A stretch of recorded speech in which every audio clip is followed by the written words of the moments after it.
We're here with our second performer. We're here with V. She just tore down the stage. So we're here to talk to her about where she started, everything like that. But before we start, can we get a standing ovation?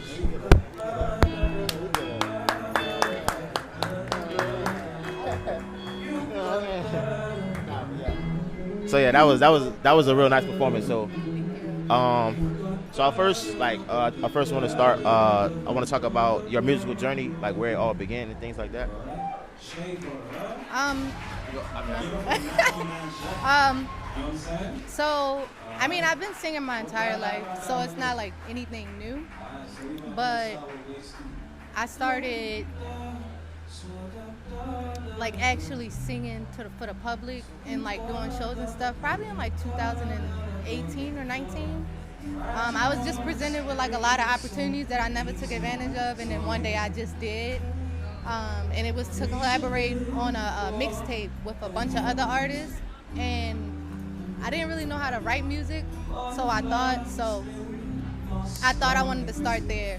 So doing the mixtape, I learned that I actually can write music. I thought I was like a hook master, and all I could do was like write hooks really good.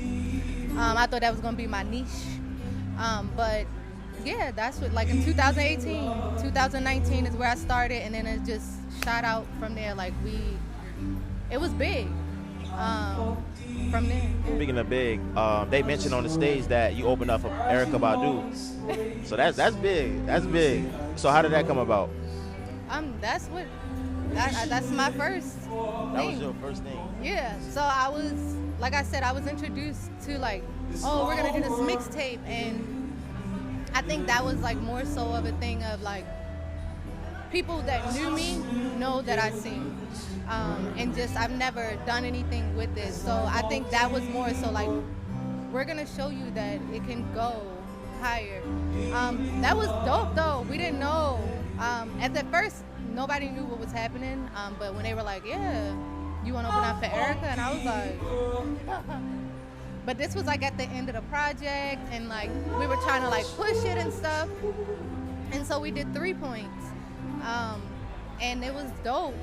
We opened up for Erykah, yeah. Can you like further explain like that crowd experience? Like thousands of people screaming, thousands of people just enjoying your music, enjoying who you are. Like that's got to be some type of like, that's like the best feel. Like that's had to be the best feel to let you know, like, you know, like I can do this. Like I'm here to stay. I mean, in the beginning, like, to be real, they didn't know who we were. So that was our last night performing, but by then they didn't know our music. They knew who we were by the third night. So we did, so not everybody performed every night. So I performed all 3 nights. Just like I said, like I didn't know I could write, and like I was writing whole things. Like I was like, oh, and they was like, oh, we like it. Oh, let's go. So I think that by the third night, that was probably like the best night, because they knew, like they were coming to see us. Like our first night, they were like, who are these black kids? Because we were singing and rapping about just. Keep it real. It's all right. Yeah, keep it real. All right. We were singing and rapping about like police brutality, like crimes against black people, like defunding the police, like my one song that I wrote was no justice, no peace, these crooked police, but they made me change it. So I was like, fuck these crooked police, nobody's in the streets, he said he can't breathe. But it's like deeper, and it's like a war song. Like the whole time it's like everybody in the back just chanting like we ready for war. But it was like during a time where like we as black people were being like hunted in streets, like we're nobody in the streets. So like, you know what I'm saying? Like, and he said he couldn't breathe, like, but that's like a thing now. So, yeah, it was dope. But yeah, by that end of the night, they were like, I was like, man, that's when I felt the most alive. Like, I like smaller crowds, I do. But I feel like that's when you could see the most of the cracks in me.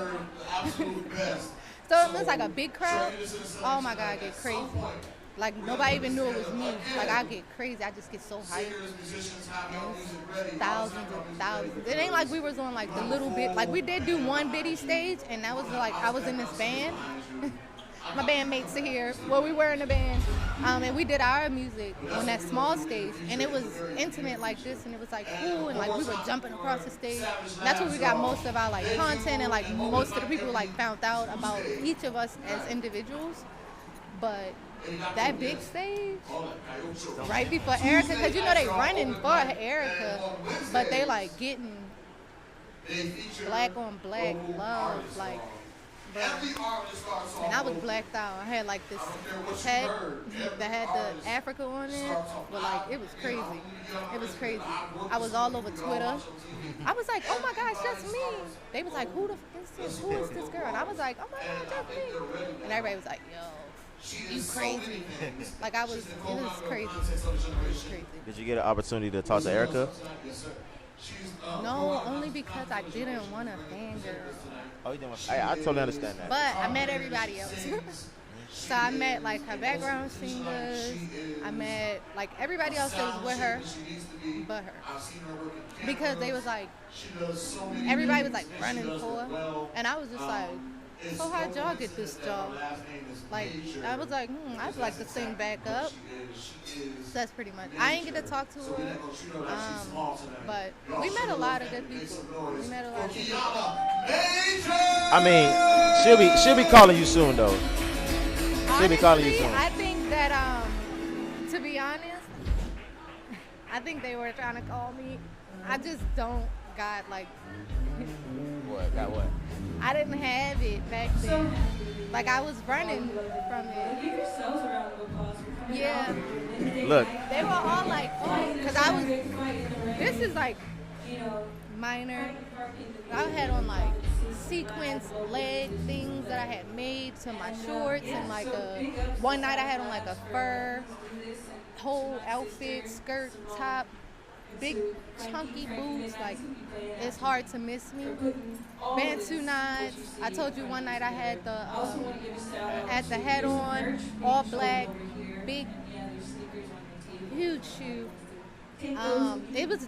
Every outfit was crazy every night. So it wasn't that they wouldn't it wasn't like people didn't see me. I was like literally running. What is his name? I always talk about him. The dude from Odd Future. You know what I'm talking about. The dude from Odd Future. Which one though? It's a lot. The main guy. Talking about Tyler Earl.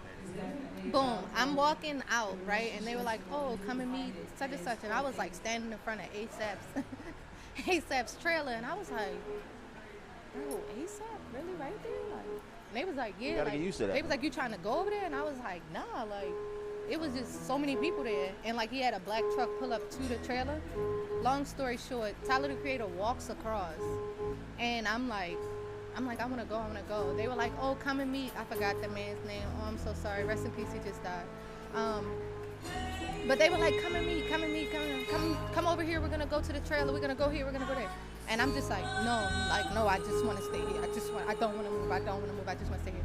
And like, he ran over to me. I was like, cool pants or like shoes or shorts or skirt or whatever it is. And I was just like, I'm just standing there, and I was like I knew who he was, but I wasn't starstruck. I just wasn't there in my journey. Like I'm not like a talker. I was just like, oh, thanks. And everybody was like, do you know what just happened? We're going to Erykah. And I was like, no. They was like, bro, she gonna love it. She gonna be like, who made this? You gonna be like, I made this. She gonna be like, make it for me. And you gonna be like, okay. And I was like, nah, I don't want to do that. I don't want to do it. I want to go home. So I never met her, but I do stay in touch with her background singers and stuff. Not Duran, but the other ones. So. Okay, so we're listening to your music tonight, and also when I did my deep dive on Instagram and SoundCloud, when I listen to your music, I feel like a sense of vulnerability and comfortable and Yeah, and vulnerability and comfort with your music. As you move forward in your artistry, how important is to always continue to show that love and show that vulnerability to your audience? Like, how important is it? I think that's why people like my music. Because I don't talk, it's like the only thing they hear. So I feel like in the beginning, like I was doing stuff because that's what other people wanted me to do. But when I started making music for myself, and I was like, no, because I'm gonna create a whole album, a whole EP, and it's gonna just be vulnerable. I can't tell you the name of it because I still might release it. It's V is for vulnerable.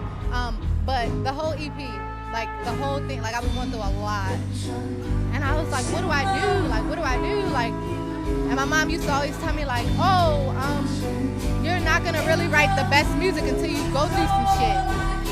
And I wasn't going through no shit. So when life started lifing, I was like, oh, this is it. It's just important because I feel like somebody might be suffering like I was, and like it's okay. Like we don't know. We literally don't know. The whole EP, I probably will release it now after this. But the whole EP is just about like we don't know. But we do know that like life goes on. Whether we hear it or we're not. And it's okay. It's okay to not know. It's okay to feel the way you feel. It's okay to express it. Whether it be out loud, in intervals, inside, on paper, like it's okay. And then at the end of the day, it will be okay. Everything literally will be okay. Because we stress about so much stuff. Listen, it's a roller coaster. Like I start off every show like, hey, we're gonna go through this ride. And I'll start very vulnerable and then I'll go like, hey, like, I mean, this is life. It's a roller coaster, but it's fun. I mean, we need it though. That's kind of rare though. Everybody's kind of looking for the hit, or everybody's looking for the next TikTok sound. You're doing something different. You and a couple artists are doing something different. Y'all want to make something that has substance, something that can carry on through past times, carry on through first times for the future. So I appreciate that. That's good. I'm glad. That's good. Something healing. Something healing. I was looking for healing. I'm sure somebody else is. But this last question. Okay. As you continue to grow, I've been asking everybody this. As you continue to grow as an artist, what is something you want to add, and what is something that you want to keep as you continue to grow? Like it could be anything as far as your artistry. As an artist or as a person? A little bit of both. Okay. What's something I want to add? Something you want to add, something you want to keep that you already have. We're gonna go with keep. I wanna stay as authentic as I am. Just like you mentioned, I don't care much about like if I get a hit, I get a hit. But I'm right now making music for myself and like put myself out there, like more people like me. So I wanna keep the authenticity. What would I add? Maybe I would probably work with more people other than myself. Yeah, I need like a team and stuff, so maybe I would add more people around me and like open up a little bit more, let my guards down. I got a little bit of anxiety, so not everybody makes me feel comfortable. So I would probably just like work on working with others so that I can, go higher. Like I can go further with more people. But I feel like I can go further by myself. Because you only worry about yourself. I feel like I can go further. But sometimes you need people. So I'd add that. All right. Well, thank you for sitting down with us. Great performance. And hopefully we can connect soon. Yeah, thank you.